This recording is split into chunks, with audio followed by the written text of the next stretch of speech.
السلام عليكم، ازيكم يا امارات؟ كل سنه وانتم طيبين. احنا في عيد الاضحى ومعايا النهارده اكله، يعني من احلى وصفات عيد الاضحى.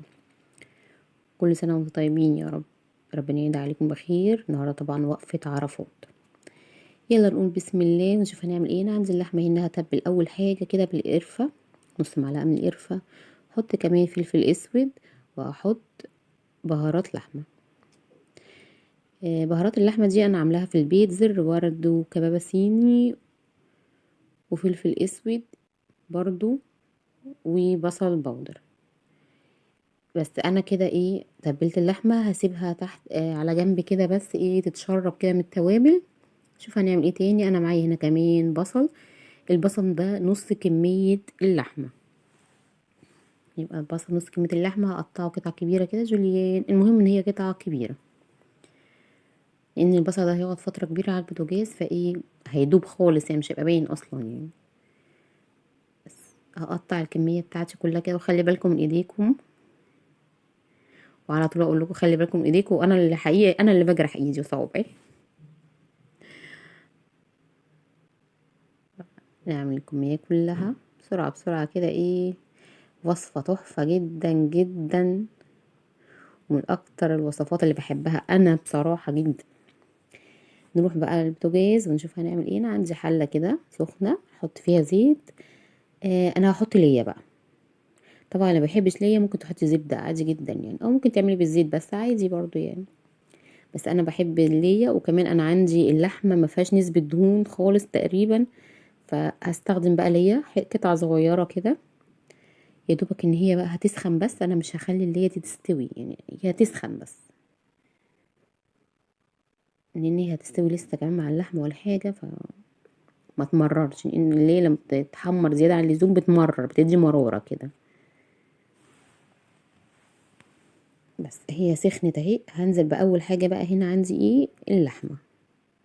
مش هنزل باللحمه بكميه اللحمه بتاعتي كلها، انا هنزل كميه صغيره تتحمر، وهضيف اللي بعدها. بس كده خلاص، اللي هي بتاعتي اللي عندي سخنت. بس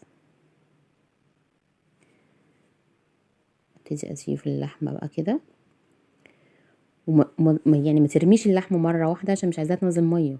انا عايزاها تقفل المسام بتاعتها، عشان بعد كده تبقى طريه معاكي كده وجوسي كده، يبقى طعمها حلو جدا لما تحتفظ بالسوائل بتاعتها جواها يعني. بس انا مش هكتر. انا هخليها بقى تاخد لون يعني، انا عايزاها تتحمر يعني. وهقلب على الاتجاه التاني، ومش هفضل اقلب على طول بقى يعني، هو مش حكايه يعني. هي بقى اتاكد انها خدت لون من ناحيه، اقلبها على الاتجاه التاني. وزي ما قلت لكم ما تضيفيش الكميه كلها. انا جزء جزء هيتحمر هقوم شايلاه، وهضيف اللي بعديه كده يعني.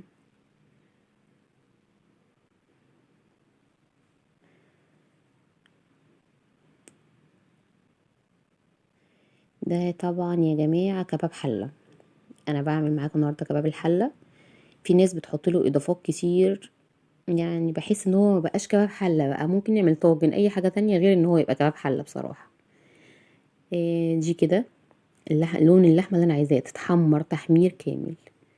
اشيلها واضيف اللي بعديه لغايه ما اخلص الكميه بتاعتي كلها. انا خلاص كده خلصتها كلها. بصوا بقى، انا عندي اللي هي شايفينها تحت اهي. لو كنت من الاول حمرتها جامد كانت هتسود هنا خالص يعني. هي الكاميرا هنا غامقه شويه، بس هي مش سودة قوي يعني، هتدي مراره. ابتدي اضيف بقى البصل بتاعي. والبصل انا بس ايه، هدبله بس يدبل، مش هيستوي يعني. اقل من 100 دقيقه بس كده على البوتاجاز. بس كده اهوت. هبتدي ان انا ارجع اللحمه تاني عليه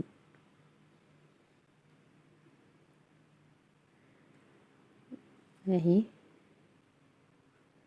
انزل بقى بكميه اللحمه بتاعتي كلها اللي معايا. وهبتدي اضيف تاني هنا بهارات. هضيف ايه، هضيف ملح. لا مش هضيف الملح دلوقتي، انا بعتذر. انا هضيف فلفل اسود. هضيف كمان بهارات اللحمه. اللي قلت لكم انا عملتها على بعضيها. وهضيف كمان القرفه، والقرفه في الوصفه دي بتديها طعم حلو قوي. وده ربع معلقه من حبهان ورق اللورا مطحونين مع بعض، حبهان ورق لورا مطحونين مع بعض، هاخد منهم معلقه، ربع معلقه صغيره. طبعا أنا مش هزود بقيه البهارات قوي لان انا ضايفه من الاول قبل اللحمه ما تتشوح، حطلها برضو بهارات. وهحط كمان معلقه صغيره من السكر. هحط هنا دي نص كوبايه ميه مغليه، نص بس لو احتجت بعد كده ميه وحسيتي ان هي الميه نشفت، ضيفي لها نص بنص، ما تزوديش ميه. انا الحقيقه محتاجتش اكتر من هي نص الكوبايه، بس انا ضفتها في الاول.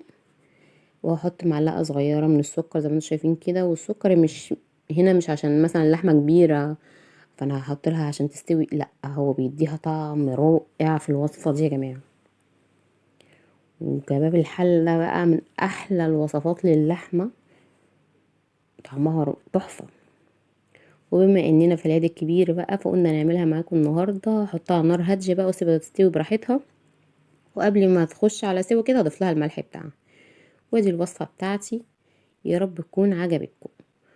وقلت زي ما قلت لكم النهارده وقفه عرفات، كل سنه وكلكم طيبين يا رب، وكل اللي كان نفسه في حاجه يحققها، وكل اللي طلب حاجه من ربنا ربنا يحققها له يا رب.